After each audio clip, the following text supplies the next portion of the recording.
प्रथम जहां हमारे गुरुजी बैठे हैं जेल में, चाहे वो 2 कैदियों को ज्ञान समझा रहे हैं, सबसे बड़ा धर्म का मार्ग और सत्संग वो है। उसके बाद में इस पृथ्वी पे यदि कहीं दूसरा है तो ये 7 संगतियां जहां होती है वहां है, मैनेजमेंट के पास में है तो कख भी नहीं है, सिवाय आपकी मर्यादा तोड़वाने के।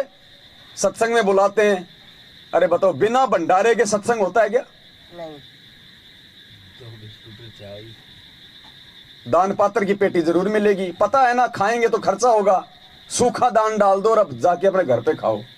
अब यहां आप आए हो, यहां अगर हम लोग भोजन नहीं करते शाम को, आप में से 5 आदमी भी बड़ी बड़ी मुश्किल से मिलते हैं यहां बैठे हुए, बैठते ही नहीं, सब सो जाते हैं, चले जाते हैं। आत्मा रोती है अंदर से। क्या कह रहे परमात्मा? पुण्यात्मा, भक्ति का विधान तोड़ा जा रहा है, और जब भगवान का विधान तोड़ा जाएगा तो भक्तों को लाभ कहां से मिलेगा?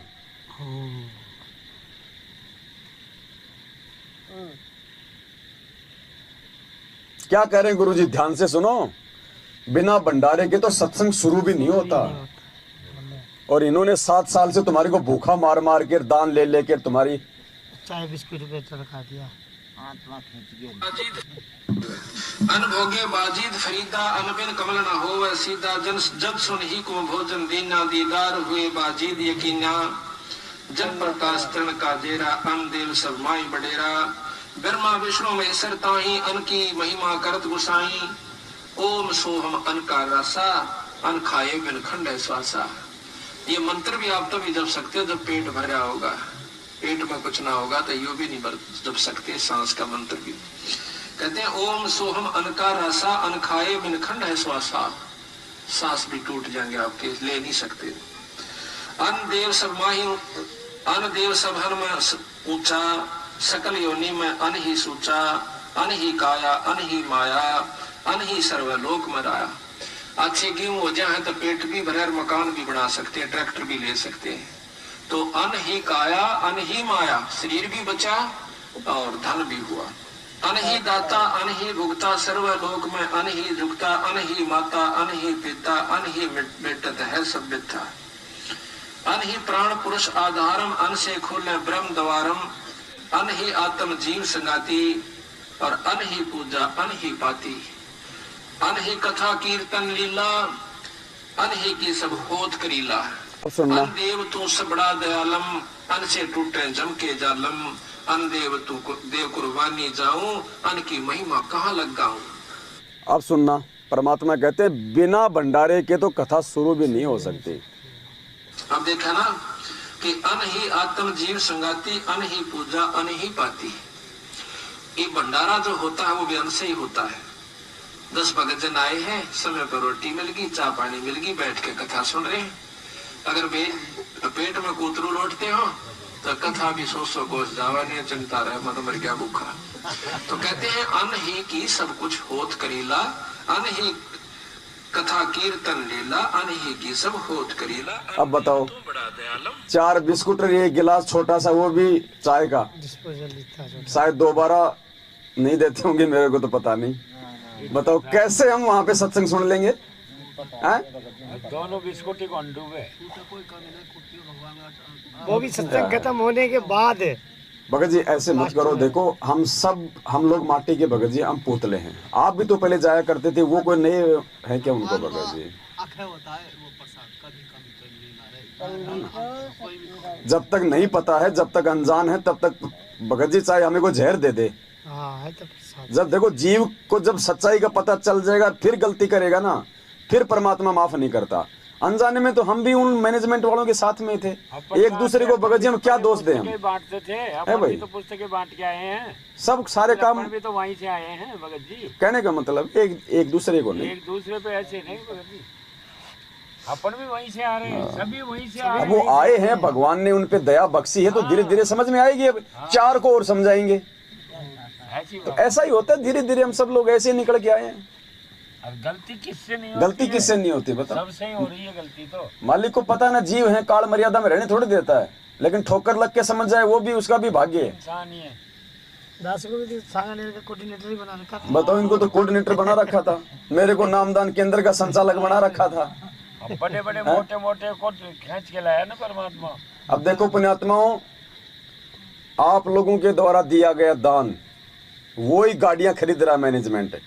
वो किस काम में ले रहा है? हमारी साथ संगतियां रुकवाने के में, लिए उल्टे काम करने में, राजनीतियों में गाड़ियां भगा रहा है, गुंडों की सीबीआई जांच में गाड़ियां भगा रहा है। और एक गाड़ी परमात्मा ने आप सभी भाई बहनों को सेवा के लिए निमित्त बनाया, और देखो गाड़ी कहाँ कहाँ। अगर ये गाड़ी ना होती, सपोज करो ये गाड़ी अगर ना होती, हमने ना ली होती, तो कल राजस्थान के अलवर में सत्संगति थी, हम वहां आ गए, आज नहीं आ क्या आज यहाँ पे हम आ सकते थे? नहीं आ सकते थे। तो आपकी सेवा किसके काम आ रही है? आप ही के काम आ रही है। काम आ रही है। समय पे पहुंच गए तो बैठ के परमात्मा की कितनी चर्चा होगी, कितनी आत्मा हमारी चार्ज हुई, हमारे को कितनी जो है जानकारी मिली है, भगवान को भोग लग गया, सो जाते सब हमारे पांचों यज्ञ हो गए। तो कितनी दूर दूर के सवाई माधोपुर की करके फिर बुलंद तो ऐसे सदुपयोग भगवान इन साधनों का हमसे करवाएगा। अब जिन जिन पुण्य आत्माओं ने ये गाड़ी लाने में जो सेवा दी है, जिन जिन आत्माओं ने सेवा लिखवाई है, ऐसे परमात्मा उनको लाभ देगा, क्योंकि धर्म के काम में वो पैसा लगाया जा रहा है। गुंडों की सीबीआई जांच में 5-5 लाख रुपए का चंदा नहीं दिया जा रहा, जो इन्होंने राजस्थान के अजमेर में आनंदपाल सिंह की सीबीआई जांच के समर्थन में 5 लाख रुपए भक्तों का दान दिया था ना, चंदा। इसलिए तो लोगों की दुर्गतियां हो रही हैं। और यहाँ किसी का नाखून कोई उतरा के दिखा दे, फिर क्या आवश्यकता फिर भगवान की? तो ऐसे यदि साधक का दिया गया पैसा यदि सदुपयोग होगा, इसलिए परमात्मा कहते हैं दान हमेशा सुपात्र को देना चाहिए, कुपात्र को दान नहीं देना चाहिए। आप लोगों ने सुपात्र को दिया ये पैसा, हम इसको दान नहीं कह सकते। दान तो हमेशा गुरु को दिया जाता है। सेवा सहयोग हमने कोई दान के नाम पे नहीं लिया, सिर्फ सेवा के नाम पे, साथ संगतियों में आने जाने के लिए, भाई बहनों के लिए। और देख लो सुपात्र को पैसा दिया, सुपात्र को किया, तो ये हम सब के आ रही है काम, वरना कहाँ होते हम यहाँ आज। भगवान की जय हो। इसलिए परमात्मा कहते हैं मुक्ति का मार्ग जोर है, कोई देखो सत्संग करके। वो सत्संग नहीं है जो मैनेजमेंट कर रहा है, वो कुसंग है। आपका वहां पे कोई मार्गदर्शन नहीं किया जा रहा। वो सत्संग सुनने के लिए आप यदि आधा घंटा बर्बाद करके गाड़ी में बैठ के यदि वहां जा रहे हो, आप मूर्ख हो। वही सत्संग आपके मोबाइल में, आपके घर पे टीवी पे आता है। वही सत्संग आधा घंटा वहां सुनने के लिए आप अपना 1 घंटे का समय बर्बाद कर रहे हो। आओगे जाओगे इतने समय में तो अपने घर पे बैठ के सुन लो। आपको बुलाया क्यों जा रहा वहां पे? सत्संग सुनाने के लिए नहीं, दान पेटियां भरने के लिए। और कुपात्रों को जाके उनके दान पेटियों में पैसा डालोगे तो क्या होगा? देखो गुरुजी कहते हैं जहर चाहे धोखे से खा लो चाहे जानबूझ के खा लो, जहर अपना असर करेगा। तो मर्यादा चाहे जानबूझ के तोड़ दो चाहे अनजाने में तोड़ दो, नुकसान बताया गुरुजी ने, नुकसान होगा डेफिनेटली। क्योंकि हम ये नहीं कह सकते कि हमारे को मालूम नहीं था ना जी। ये सत्संग 27 साल से भगवान ने ये मालूम करने के लिए सुनाए। सत्संग सुनने के बाद ये नहीं कह सकते कि हमारे को कौन से कर्म करने चाहिए कौन से कर्म नहीं करने चाहिए, उसकी जानकारी नहीं थी। भगवान ने सावधान रहने के लिए तो सत्संग सुनाए। तो हम ये भी नहीं कह सकते कि हम अनजान हैं। फिर भी वो मालिक दयालु, अगर 100 गलतियां करके भी यदि हम सुधरने की गुंजाइश रखेंगे तो मालिक कहते हैं सौद स्वरूपी उतरे सतगुरु सत कबीर, दास गरीब दयालु हैं वो डिगे बंधावे धीर। फिर भी परमात्मा संभाल लेगा।